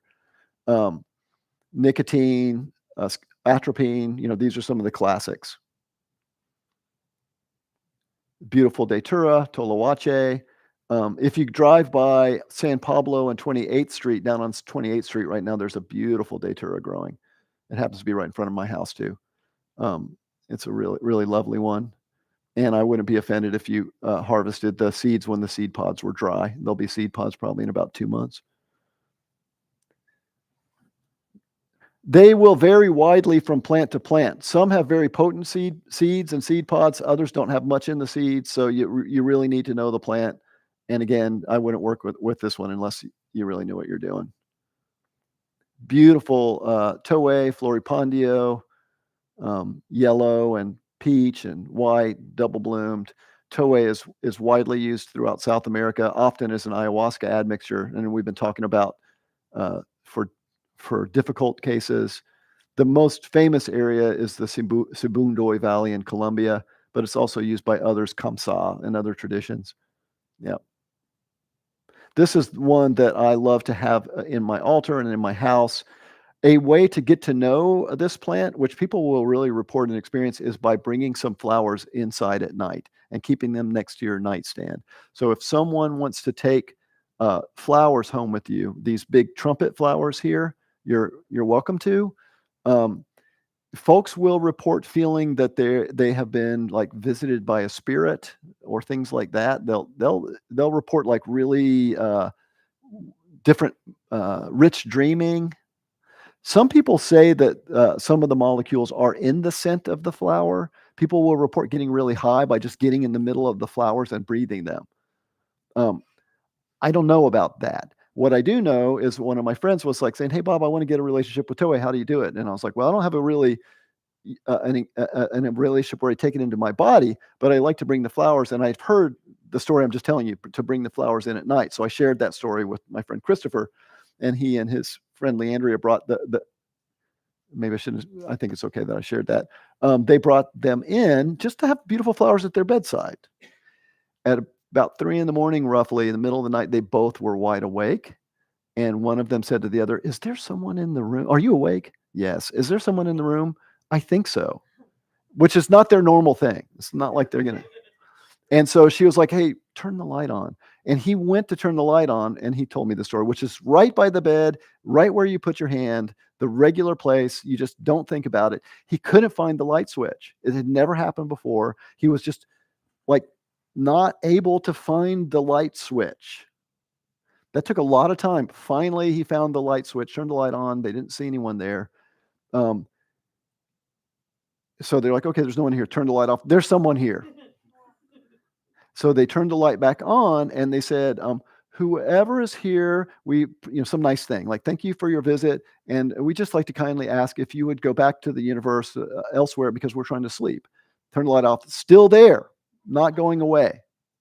Turn the light back on, and they said, "Dear Toei, thank you for having a visitor, bringing a visitor, being a visitor." Same story. "We're trying to sleep. Would you please help?" And then they said they turned the light off and it was okay, and they went to sleep. So that's just a story, right? But if you want to get to know this plant, I think bringing a flower inside is. It's metaphysics. I'm not going to tell what happened there, but it feels like maybe the spirit of that plant came to visit. I don't know. Yeah. So that's a nice way to get to know this one. If you're going to get to know it, I would recommend getting to know by growing the plant. They also make very lovely nectar sipping. I love to do that. I had a Colombian teacher tell me, she said, "You're going to do a tobacco dieta while you're down here in Bolivia." And I was like, "Oh man, I don't know." A lot of nausea often for me with tobacco. And the next morning she came back and she said, "You have a really good relationship with tobacco." And I said, "Thank you. I think I really do. I grow a lot and we love each other and we have ceremonies together, but I don't like to eat it." And she said, "You can have the nectar of the flower," which was so sweet because that's my practice. So that was just really lovely. So that's my practice with tobacco. And I really highly recommend growing it and letting it be in your yard. I think it brings blessings, at least to your spirit, if you can have a good relationship with it. And I have tobacco seeds and morning glory seeds. And you can reach out to Bob at sacredgarden.life if you'd like to ask for those. And I really have taken some time. I'm not claiming to have mastered this, but I meditate on permission and I ask for permission. And I feel that these plants are happy where they live. And I feel we have a really good friendship. And I want to encourage people to grow these plants because I think they like growing and expanding their range. But you know, I would ask you to really think about your relationship and start with growing them. I don't know why that made me cry. Here's beautiful Methysticodendron amezanum. I have several cuttings here. If anyone would like to bring this home, it's really rarer. It grows in the Sibundoy Valley. It's called Jaguar. It's another beautiful nightshade. Chirixanongo, another beautiful nightshade. I have some of those cuttings here. People can bring home. It's a more gentle one. This one is actually more widely used. You can get tinctures and things online of Chirixanongo. It's kind of popular. It seems a little bit more accessible. I haven't used it personally. I'm not even sure exactly what compounds are in it, but it's in the nightshade family. Beautiful nightshade. It's also lovely because it'll have dark purple, white, and white flowers at the same time as they get older. Here's that Solanum nigrum that we were just talking about. Look at all those beautiful blackberries up there. That's just right on the side of the road in Oakland. Look at that. Really beautiful. Mandrake. That we had that little poem in the beginning. Here's a mandrake root right here. Little being. That's was widely recognized in Europe by European traditions. Often, if they'll say love spells, they'll also say that with sassafras. It's recognized in the Appalachian Mountains and was by the Cherokee who lived there previous to Westerners, as well as by the old hillbillies. Like my family, been in Tennessee for a long time. My grandma told me if you want to ask someone on a date, you might offer sassafras tea first. You know, right? And so often I think if something has love spell associated, it also means like psychoactive. Yeah. Apparently can be used to induce unconsciousness, has been used for surgeries. And I haven't talked a lot about that, but a lot of the nightshades also have a quote unquote darker reputation or a more demonic reputation, possibly because they can induce unconsciousness or quote zombie-like states and things like that. So I think they can be probably used in some ways by people in ways that aren't ethical, and that can, you know, make people get really confused and sort of zombie-like, but they could also be used for surgeries. Okay. Thank you, beautiful nightshades. Really, for your flowers and for your beautiful smells. I personally find the nightshades to be this kind of sexy plants. They have such beautiful flowers, and they love really wet, rich soil often compared to the cactus, very different. Sometimes often associated with love spells and things like that. Also maybe used more by the women leadership of the European traditions have been recognized as working with a lot of the nightshades, flying and things like that. Belladonna maybe is reputed to come from that pupil dilation effect, right? To cause that eyes to look more attractive, I guess, if they're blown up like that. This guy Mike Crowley's an author who wrote a book. He's writing a book. At least he told me he may or may not be writing. He was thinking about writing. I think he was writing, called Wearing Women's Clothing, and that was associated. There's this whole thing that happened in Europe where they were having purity laws for beer and wine because there had been nightshades and a lot of other plants that used to get mixed in, and so the monks were starting to define what the monks were brewing beer and wine, and they were starting to define what nightshades could and couldn't be used. Let me turn off my phone here. Sorry. At the same time that the monk traditions were pushing the nightshades out of our consciousness, which were often used by women in different sacred rituals. They also started wearing women's clothing. The priests started wearing robes and dresses and like taking on some of the style of women. And this guy's theory that he was writing about, I just think is very interesting. So there was this time in Europe where the Christian religion was kind of saying, well, these plants are okay, hops, they make you sleepy, that's all right. But all this other stuff's got to go. And all you women doing all that weird stuff with all those plants that make everybody get not maybe listen to our top-down kind of power. You guys need to go away. Oh, and by the way, we're taking all that stuff. So that seems to have happened in relationship also to the nightshades being pushed out, even of our beer and wine. Yeah. Last not least, what do we got for time? Oh my gosh, it's about 5 o'clock. Okay, we're going to have to wrap up.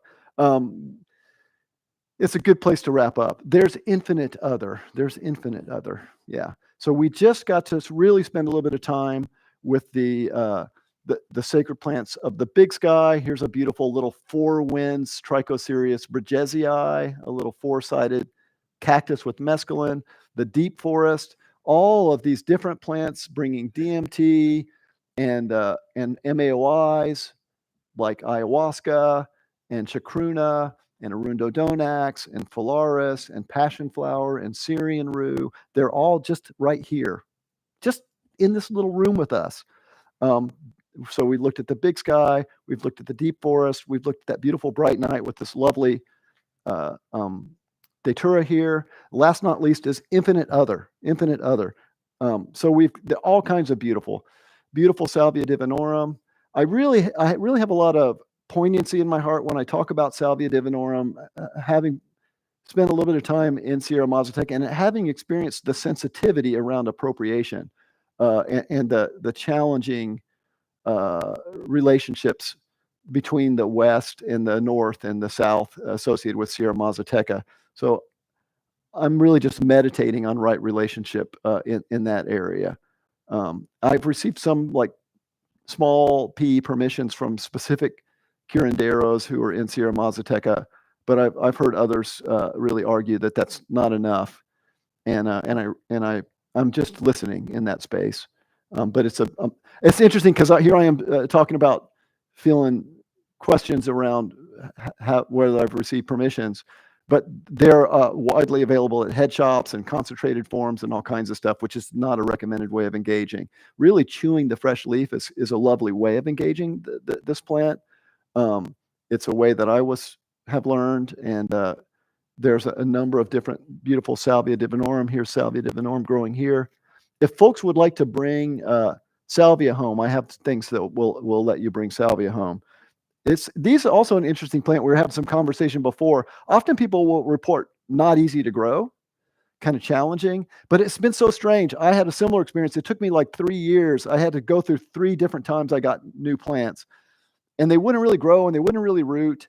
But then the third one kind of made it, started growing, and then I got another cutting and it started growing. And now they just love it where I live and they can't die. I can just knock a plant over and a bunch of things break off. I just stick them in the dirt and they'll grow. So I don't know. I don't think it's not because I figured out exactly where they should go and all that, because I'll just kind of put them around.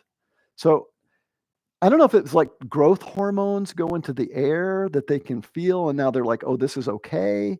Or whether or not they just have learned that this is a place they can trust. This guy's been around and he's trying over and over again. But they're super easy to grow once they trust you, maybe. Yeah, or something like that. What's that? Isn't salvia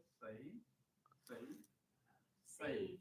S-A-G-E, sage? Sage, right. Oh, that's actually another really interesting one. It's like sometimes they'll call it divine mint. Sometimes they'll call it divine sage. And it has, it's its own plant. It is in the salvia genus. They put it in the salvia sage genus, but its character is a lot like mints also. And it's also a lot like coleus. So it's just its own plant. It's different than anything. The flowers look very much like sage. The plant is nothing like sage. It doesn't have thujones or all that stuff that sage has. It has a diterpene called salvinorin A, which is not in any other sage. So it's different. It's not a true sage. I don't think it would be. I don't know what true sage means, but it's nothing like common sage. It's very different. Yeah, a lot of different shape and chemistry. Yeah, it is in the same genus, but that's just something that one of us did. Some human did. Right? Okay. Beautiful ceremony. Amanita muscaria, we didn't get time to talk about. Muscimol. This is also its own unique compound, iboga. A lot of people don't realize this star jasmine grows all around the Bay Area in front of banks and stuff. That actually will contain ibogaine. Sometimes can be pretty potent. Not often not, but sometimes can be potent. And then there are a lot of other beautiful plants that are more gentle, not necessarily like bold speaking teacher plants, but they can be also kind of opening the way, right? Just beautiful. This also called ubulawu, the way of light, this silene undulata, this Josa dream root. It's a really beautiful plant, and just a tiny bit of root will really stimulate dreaming. Okay. All of these are growing right here in Oakland, all of these plants. Even saffron is said, I don't know about it, but it's said to enhance other. May we learn and express respect, gratitude, compassion, peace, happiness in our relationship to these sacred plants and their traditions. Thank you all for this time. Yeah. And if you want to learn more about plants, every week on Sunday mornings at 11 o'clock, we have our Sunday services. They're always online, sometimes in person too. And there are plant talks every week. Every Sunday, 11 to 12:30 includes plant time, plant time, plant time, plant time. All right. Thank y'all. Yeah. Thank you, Bob. Please join me in thanking Bob again. This was so lovely. Your care and the mutual relationships you have with all of these plants was so evident, and I really appreciate you sharing that with all of us. I think we could probably spend easily 10 or 100 times the hours with you and still be learning new things. So I'm so glad to have you here as this first of, I hope, many visits to Alembic from both you and the whole Sacred Garden community. And on that note, the Sacred Garden community will be back here tomorrow at 11, right? Yeah, so tomorrow it'll be here this week. So tomorrow morning at 11 in the other room, the Sacred Garden community will be here, and there'll be several members from the community here who you can meet and talk to. The plants will still be here, so you can talk to the plants more. And right now, at this moment, we have a couple of things to do. One is we're going to have a meditative dance event in this room this evening. So we need to start setting up for that in here. But Bob, I think you still have a little bit of time. So what we can do is we can go out into the library lounge for tea, and we can all kind of hang out and talk. Sure. We want to move these plants somewhere, right? Yeah, so that was what I was going to do next. We can also use some help in moving the plants from this room into the back room where the Sacred Garden community will be tomorrow. So what we'll do is we'll open this door and we'll open the other door, and we can shuttle them. Bob will help us so that we do it properly, and we can shuttle them into the other room. So if anyone feels called to help with that, please help. And after that, we can have tea and we can all chat. There'll be stickers and t-shirts back there, and we will move them into the lounge. So definitely don't leave without grabbing a Sacred Garden sticker, available right here for one day only. Yeah. And anyone who wants to help, please just come up and we'll orchestrate that. Thank you all for being here. Thank you again, Bob.